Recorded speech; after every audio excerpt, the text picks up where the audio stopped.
The ocean stretches endlessly, a serene yet ominous canvas of twilight.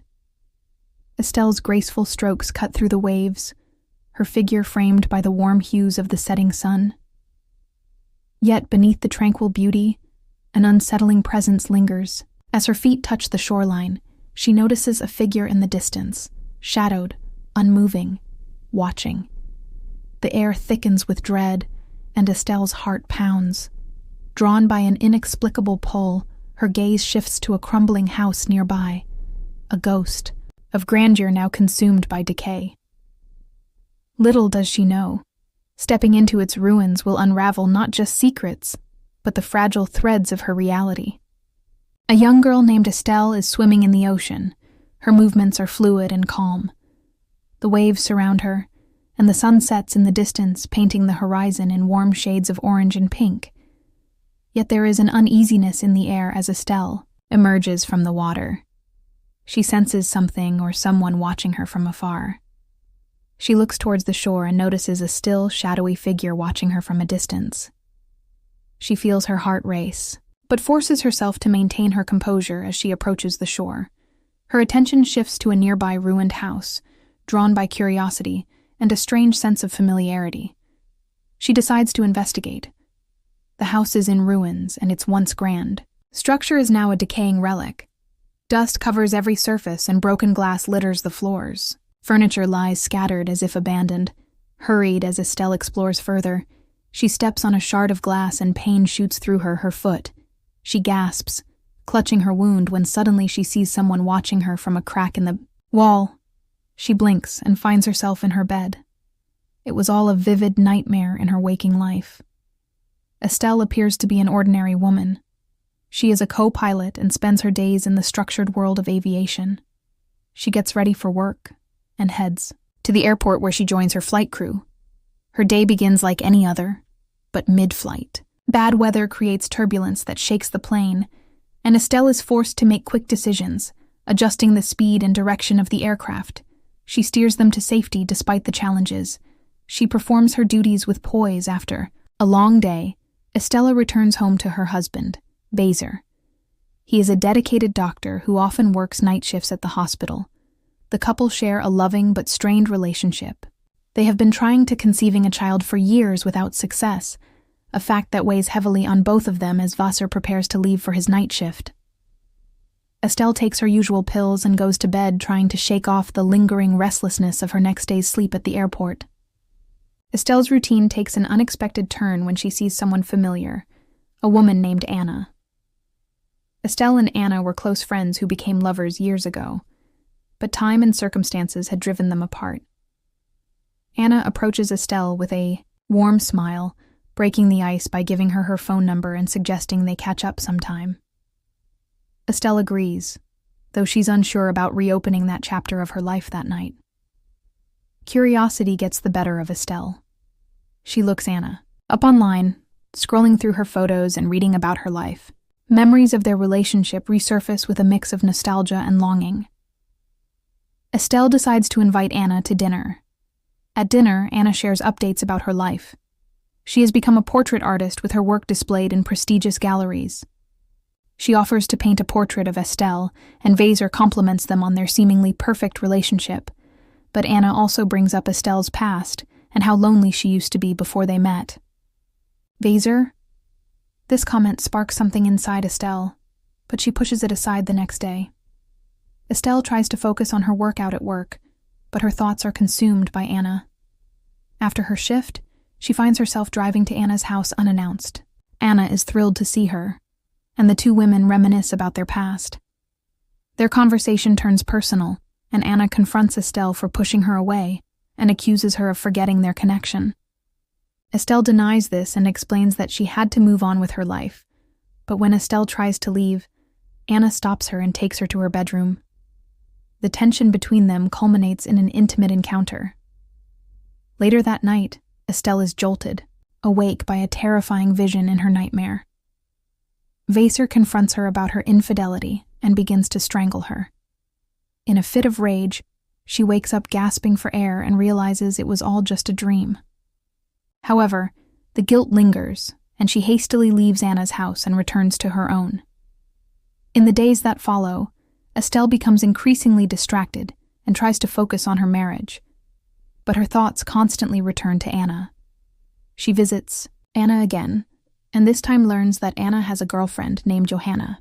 The revelation hurts Estelle, although she tries to hide her jealousy.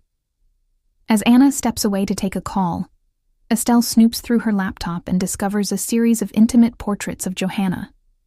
The images are raw and sensual, and Estelle feels betrayed. Without saying a word, she leaves Anna's house back at home. Estelle's relationship with Vaser begins to fray. She confides in him about her struggles, though she omits any mention of Anna Vaser. Noticing her distress, suggests they focus on their plans to start a family. He schedules a fertility appointment, but Estelle arrives late, and the session is canceled. This setback, combined with her emotional turmoil, pushes Estelle further into despair.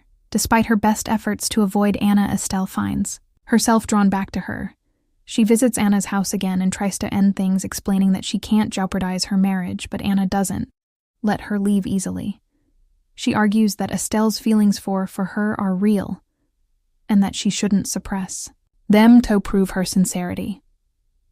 Anna calls Johanna in front of Estelle and breaks up with her. This act reignites their passion, and the two women grow closer once music. More, however, Estelle's mental state begins to unravel. She starts experiencing disturbing visions, images of Anna being harmed, cracks forming in walls and shadows lurking behind them. She dreams of a man on a motorcycle, following her, though she can never see his face. The visions blur the lines between reality and imagination, leaving Estelle increasingly paranoid. At work, Estelle's performance deteriorates. She fails her evaluations and is temporarily stripped of her license.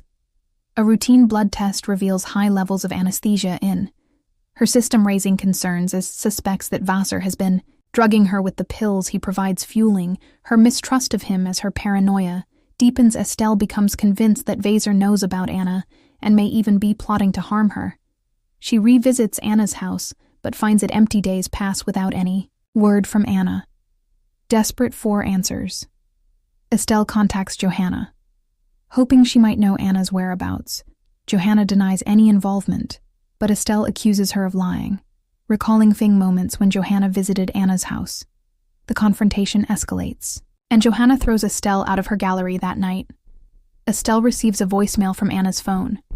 Their recording is chilling, capturing muffled sounds of someone dragging Anna and her muffled cries. Estelle traces the location where the voicemail was recorded and finds Anna's bracelet. Nearby, the discovery confirms her worst fears. Anna is in danger. Confronting Vaser, demands answers. He brushes off her accusations, urging her to let go of Anna and focus on their life together. But Estelle is relentless. She believes Vaser had a hand in Anna's disappearance and begins to fear for her own safety.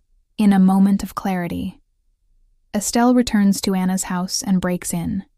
She searches the house thoroughly and discovers hidden cameras. To her horror, she finds footage of herself taken without her knowledge. The videos capture her most vulnerable moments, including the night she spent with Anna, enraged and heartbroken. Estelle confronts Anna, accusing her of manipulation and betrayal. Their argument turns violent, and in a fit of rage, Estelle strikes Anna with a stone her instantly. At that moment, Vaser arrives, having followed Estelle due to his suspicions. He finds Estelle standing over Anna's lifeless body, her hands trembling, taking control of the situation. Vaser calls an associate to help dispose of the evidence together. They wrap Anna's body in a sheet and dump it into the ocean, erasing all traces of the crime. Days pass, and Estelle struggles to come to terms with what she has done. Her visions persist, haunting her. At every turn, one day, she insists Vaser take her to the beach. As she stands by the shore, she sees her reflection in the water.